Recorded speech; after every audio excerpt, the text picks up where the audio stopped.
Combat is very important in Don't Starve. Knowing how to fight mobs enables you to obtain valuable resources and protect yourself from harm. Before actually fighting, you need to understand the mechanics behind combat. Every character with the ability to attack has an innate attack speed. This means that between each attack, there's a set interval of time before the character can attack again. When kiting mobs, you'll need to make sure to avoid their attack and counterattack during that interval of time when they can't attack you. Every mob has a different attack speed, animation, and range. With time, you'll learn them all.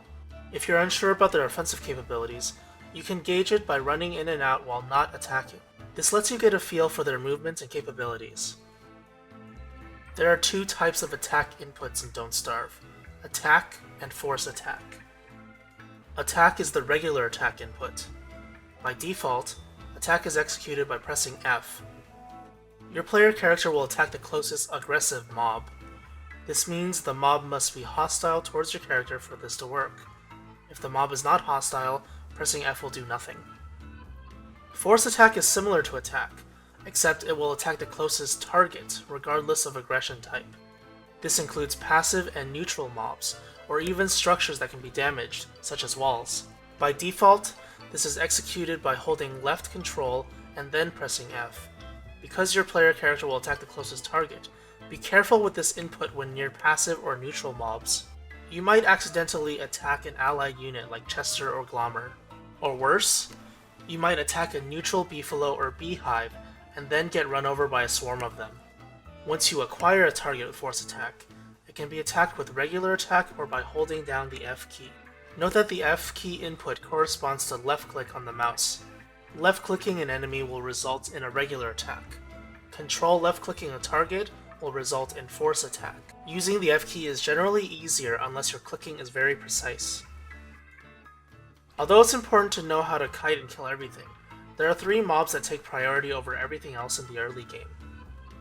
Butterflies are passive mobs that will try to avoid you. They can be difficult to hit, but will die in one hit to anything. They only appear during the day and will disappear after dusk. Although they're slower than the player character, they're naturally faster than the player character's attack animation. What this means is that if you mindlessly hold down the force attack key, your character will never kill the butterfly, even if it seems like you're in range. There are 2 ways to kill butterflies. 1. Wait for them to settle on top of a flower. Once they start settling down, they won't attempt to run from you and you can easily finish them off with a force attack. 2. Move past them and force attack when you are directly on top of them. The reason this works is because just using force attack will cause your character to attack them at your maximum range. By being on top of the butterfly, it won't be able to outrun your attack range anymore. This will take some practice, but the results will pay off. Keep in mind that you must use force attack because they're passive mobs. Butterflies are a valuable source of food. Butterfly wings restore a good amount of hunger and a very high amount of health for an early game item. This means that knowing how to kill them efficiently will provide you with a high amount of sustain. Spiders are the most common aggressive mob. They're primarily found in forests, but can appear in other areas too. Spiders are nocturnal, meaning they will only come out after dusk and will return to their dens once day breaks. If you step over the web that forms around their dens, they'll attempt to protect their home, even during the day. The best strategy for killing spiders is to kite them away from their dens and kill them off one by one. Be mindful when you attack a spider. Doing so will attract the attention of all nearby spiders. Attacking a spider while near their den will spawn every spider from within it, including a spider warrior. Avoid doing this. Don't be intimidated by spiders. They're only strong in numbers. Individually, they're very weak. In fact, they're so weak that you can stunlock them in place by holding down the attack key. Keep in mind that this is only effective against single spiders, and stunlocking more than one spider in place is difficult. Hounds can be the most intimidating early game mob, especially the ones that spawn every few days and hunt you down. They move faster than the player character, but their attack animations are slow. When fighting a hound, let it attack you first. Step away from its attack range, and immediately counterattack with a normal attack as soon as its animation ends. Keep in mind that the attack animation is longer than it may seem, so stepping back in range too soon will cause you to take damage. you can attack 2 times safely in between the Hound's attacks.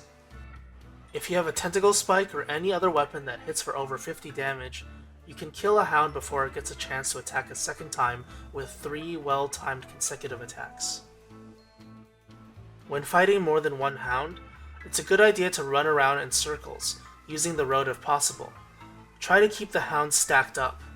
This way, they'll all attack at once, which puts them on the same attack delay, allowing you to attack in between. This takes some practice, but it's an extremely useful way of dealing with multiple enemies at once.